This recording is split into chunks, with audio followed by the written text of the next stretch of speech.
Достар, сіздермен бірге ерке. Бүгін мен сіздерге ақылды ертегісін айтып беремін. Олай болса менімен бірге болыңыздар. Бұрынғы өткен заманда бір патша болыпты.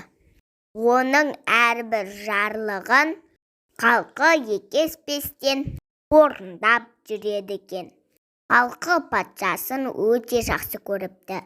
Бір күні патшаға мынандай ой келеді. Осы мен үнемі халқыма пайдасы тиетін жарлық жасаймын.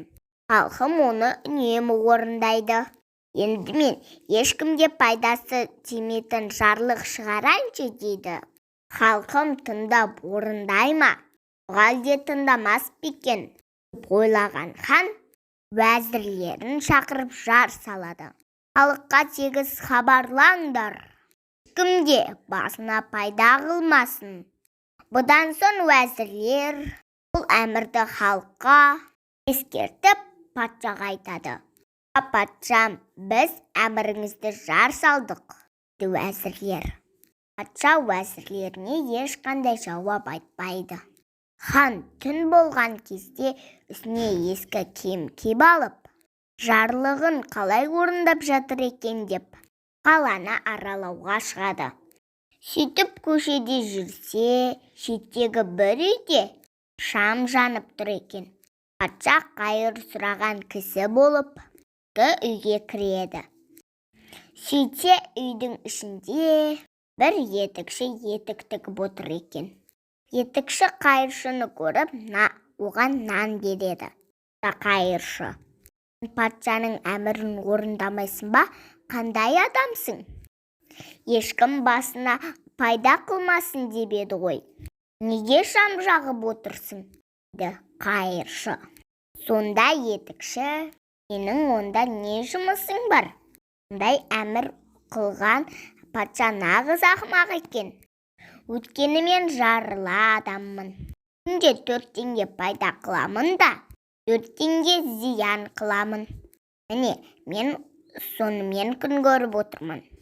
Ақылды болса, соны біледі дейді. Патша бұған жауап қайтармастан үйіне келіп ақылды уәзірлерін шақырып алады. Сендерге қояр сұрағым бар. Күніне 4 сом пайда, 4 сом зиян дегенді қалай түсінемін?